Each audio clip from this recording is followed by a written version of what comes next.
Тъмната страна на духовните хора. Джордан Бейтс. Когато духовността ни откъсне от нещата, които наистина имат значение.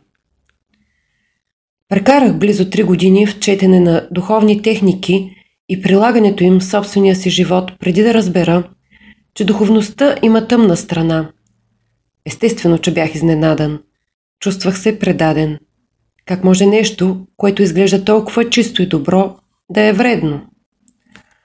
Отговорът е свързан с нещо, което психолозите наричат духовно отклоняване.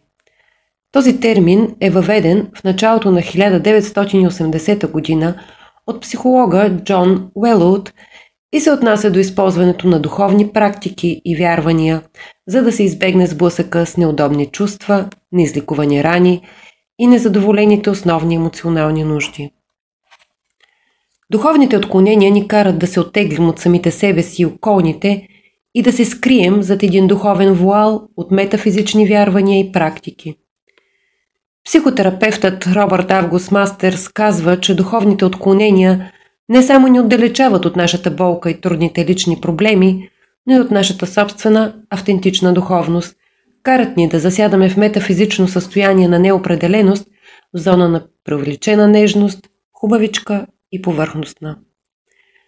В книгата си «Духовното отклоняване, когато духовността ни откъсне от нещата, които наистина имат значение», Мастерс пише: аспектите на духовното отклоняване включват преувеличена липса на привързаност, емоционално обезболяване и потискане, прекалено акцентиране върху положителното, гняв-фобия, сляпо или прекалено толерантно състрадание, слаби или твърде тънки граници, изкривено развитие, инвалидизираща преценка за нечия негативност или тъмна страна и илюзия, че си достигнал едно по-високо ниво на съществуване.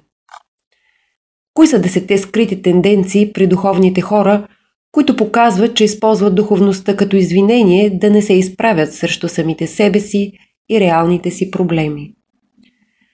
Да се почувстваш по-добър от другите хора. Това е може би един от най-широко разпространените аспекти на тъмната страна на духовността. И лошото е, че може да приеме много форми.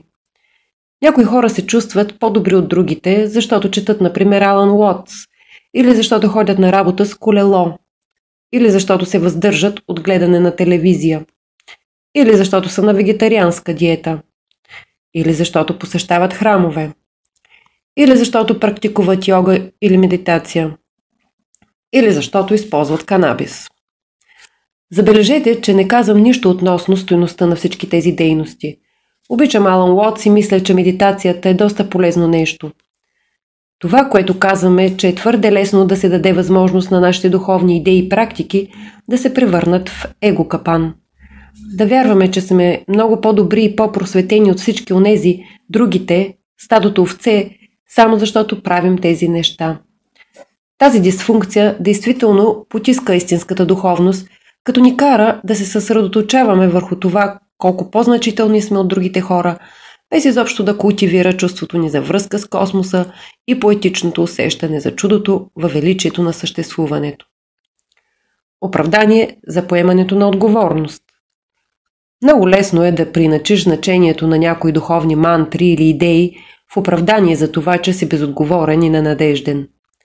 Нещата са такива каквито са, или Вселената вече е съвършена, или за всичко си има причина.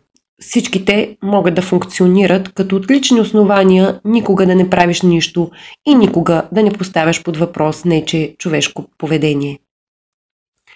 Тук не коментираме истинността на горните твърдения. Само имайте предвид, че ако постоянно закъснявате за работа, ако често пренебрегвате близките си, ако съквартирантите ви не могат да разчитат на вас, че ще си платите наема на време, може би няма да е лошо да спрете да си казвате какво толкова реалността е илюзия така или иначе и да се опитате да бъдете човек, на когото другите могат да разчитат. В този ред на мисли е очудващо лесно да се заблудите, като си мислите, че когато някой има проблем с поведението ви, то е защото този човек не е наясно с законите на Вселената или просто трябва да се развие духовно. Да се оправдаваш по този начин е много лесно, Но е много трудно да се признае колко често моментите, в които действаме безразсъдно, себично или необмислено причиняват страдания на другите хора. Трудно е да се признае, че сме далеч от съвършенството и че растежът и ученето са безкрайни процеси. И в духовния свят има модни тенденции. Човешките същества имат нужда да се вписват. Всички ние имаме дълбока нужда да чувстваме, че принадлежим към някаква общност. И формираме групи от всякакъв вид, за да задоволим тази си нужда. Духовността е един от онези интереси, около които хората формират най-различни групи. Това са групи с голям потенциал, но те също имат своята тъмна страна. Има хора, за които духовност е просто много готино нещо. Група, в която има много хора, които ги е грижа един за друг. Така че те влизат в поредната духовна група, за да практикуват йога, навличат си New Age, модни артикули, посещават музикални фестивали и си мислят, че това ги прави духовни. Тези духовни търсачи размиват значението на истинските духовни въпроси, на съсърцанието, опита и реализацията. Те желаят да бъдат духовни хора, като използват духовността като причина да чувстват, че стоят над другите хора. Съдят околните, когато изразяват гняв или други силни емоции, дори когато са основателни. Това е един от първите модели, които забелязах в себе си, след като бях въведен в духовните практики. Забелязах, че когато разстройвам или ядосвам хората, моят отговор са неща от сорта да се ядосваш с нищо не помага или имам чувството, че ще имаме по-малко проблеми, ако запазим спокойствие. Докато вътрешно си мисля, само ако бяха малко по-просветлени, щяхме да избегнем цялата тази драма. В повечето случаи това беше моят начин да избегна дълбоките проблеми, които така си остават нерешени. Гневът е естествена човешка емоция и напълно оправдан отговор при много ситуации.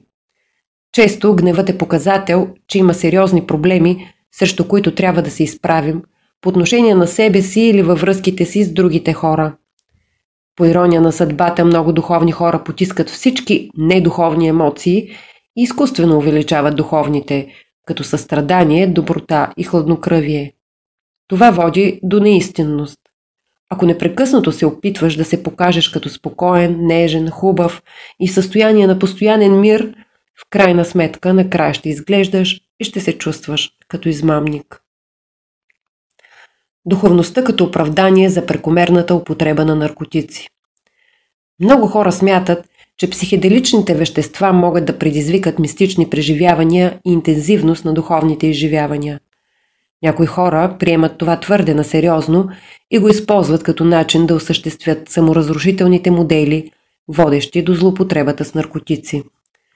Веществата, които влияят на психиката, включително канабис, определено имат своята тъмна страна. Ако сте още по-безотговорен, по-силните психоделици, като LSD или халюциногенни гъби, могат да станат повод за травматични преживявания с дългосрочни негативни последици. Дори канабисът, който едва доловимо ще замъгли съзнанието ви за момент, е толкова лесно съблазнителен, че ще подкопае мотивацията ви, ако му се отдавате твърде често. Уважавайте веществата и ги използвайте разумно. Надценяват позитивизма, за да не гледат проблемите в живота си и в света. Просто бъди позитивен. Често се използва като механизъм за отклонение при духовните хора, които не биха си направили труда да се изправят срещу собствените си вътрешни проблеми, травми, болки, да не говорим за проблемите на света. Движението позитивно се избухна в западната култура през последните години.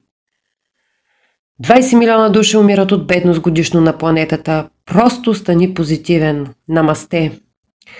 Въпреки че със сигурност култивирането на благодарност за много от чудесата на съществуването има стойност, това движение изглежда пренебрегва нещо критично. Тъмните аспекти на живота не изчезват, просто защото ги игнорираме. Действително, с много проблеми в нашите индивидуални човешки животи и в световен мащаб изглежда само се влошават и задълбочават, докато се игнорират. По същия начин, по който би било абсурдно да кажеш на наркоман фразата «просто мисли позитивно», това по никакъв начин не би могло да е решение на неговия проблем, също както позитивното мислене не предлага какъвто и да е вид решение на основните глобални проблеми, като бедността и така нататък.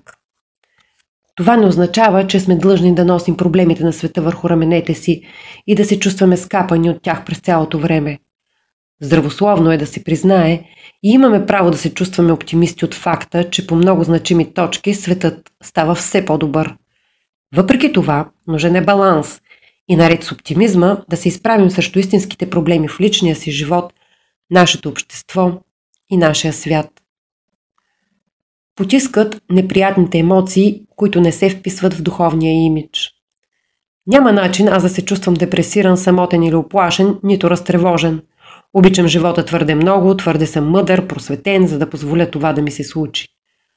Наложи ми се да се изправя пред себе си и да призная, че не съм никакъв дзен майстор в края на краищата. Или по-скоро трябваше да разбера, че способността да се движиш по течението и да приемаш всичко, което се случва като подарък, понякога означава, че трябва да приема от време на време да се чувствам като димяща купчена лайна. Лесно е да се заблуждаваме, да вярваме, че духовността ще превърне живота ни в безкрайно плаващ облак, но на практика не е така. Животът е все така пълен със страдание и за да се расте наистина и да се учим от нашия опит, трябва да бъдем честни със себе си за това, което чувстваме и да се оставим да го изживеем напълно. В моя случай, желанието ми да бъда винаги дзен, за да се движа по течението, да проектирам изображение на вътрешен мир върху другите, ми забрани да видя истината в различните проблемни ситуации и ми отне възможността да поема отговорност и да се справя с тях. Усещане за самоненавист, когато се сблъскат с несъвършенството си.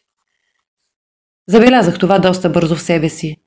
Видях, че моят нарцистичен образ на мъдър човек, който е постигнал една по-висока самореализация, само ми причинява смешно количество на познавателен дисонанс. Съдех се язвително и чувствах огромна смазваща вина пред всички не съвсем добродетелни решения, които вземах. Лесно е да се издигат в култ Буда или Далай Лама, както и да се смята, че те са перфектни, като винаги са действали в пълна информираност и състрадание. Дори да е вярно, че някои хора достигат такова ниво на реализация, при което винаги вземат правилно решение, независимо от обстоятелствата, трябва да признаем, че такова нещо е запазена марка за много малкото. В действителност всички хора сме грешни и всички понякога вземаме неправилни решения. Невъзможно е да живееш дори няколко седмици възрастен човешки живот, без да допуснеш няколко грешки, дори и малки. Всичко, което можем да направим, е да се учим от грешките и да се стремим да се справяме по-добре в бъдеще. Парадоксално е, че един от най-важните духовни уроци, този да прощаваш на самия себе си, е особено труден за постижение за хората, които се интересуват от духовността. Вероятно именно вината и чувствата за огризение да се ги повели по този път. Но духовните учения поставят на пиедестал едни страховито високи идеали, които водят до още по-голямо чувство за вина и омраза към себе си, тъй като е почти невъзможно човек да им отговори подобаващо. Това е основната причина, че е толкова обичайно за духовните хора да избягват отговорността. Признаването на недостатъците за тях е още по-болезнено. Лоши ситуации поради прекалена толерантност и отказ да се прави разлика между хората. За дълго време приемах изключително сериозно идеята, че всяко човешко същество заслужава състрадание и доброта. В няколко чужди страни се озовах в потенциално живото застрашаващи ситуации, защото бях прекалено доверчив към хора, които не познавам, или твърде мил с хора, на които отказвах да видя сенчестата страна. Исках да вярвам, че хората, към които съм се отнесъл добре, ще ми отвърнат със същото. Тази линия на мислене беше ужасно наивна и все още се опитвам да възстановя състоянието си, като разбера, че при определени ситуации доброжелателството не е отговорът. Тъжният факт е, че борбата за оцеляване е все още реален проблем за огромен брой хора на тази планета. Много хора са израснали в мизерия, заобиколени от престъпност и са научили, че единственият начин да оцелеят е като се възползват от слабостите на другите. Изцяло пренебрегват науката. Има доста силна антинаучна жилка в много духовни общности и аз мисля, че това е срамно. Струва ми се, че много духовни хора стават враждебни към науката, защото някои вярвания и практики, които смятат за ценни, са недоказани или псевдонаучни в научната област.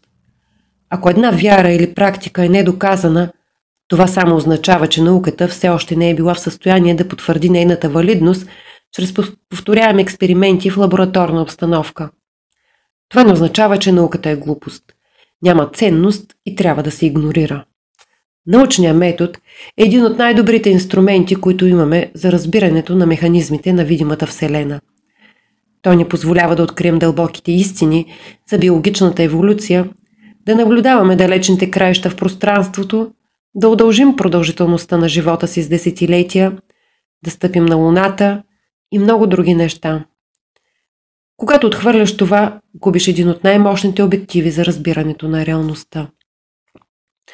Карл Сейгън казва: науката не само е съвместима с духовността, тя е мощен извор на духовност. Когато осъзнаем своето място сред необятността на светлинните години и хода на епохите, когато проумеем сложността, красотата и изяществото на живота, тогава в нас се заражда извисяващо чувство, едновременно и гордост и смирение, което със сигурност е духовно. Такива са нашите усещания, когато сме изправени пред големи произведения на изкуството, музиката и литературата, или пред прояви на забележителна и безкорисна смелост, като например тези на Махатма Ганди и Мартин Лутър Кинг. Идеята, че науката и духовността се изключват една друга, прави лоша услуга и на двете. Убеждението, че парите и капитализмът са зло. Много от духовните хора саботират собствените си възможности да успеят съществено. Това е така, защото те са на пръв поглед алергични към богатството, асоциират парите с алчност, като всичко това примесват с обща злоба. Капитализмът се разглежда като двигател на неравенството и корупцията.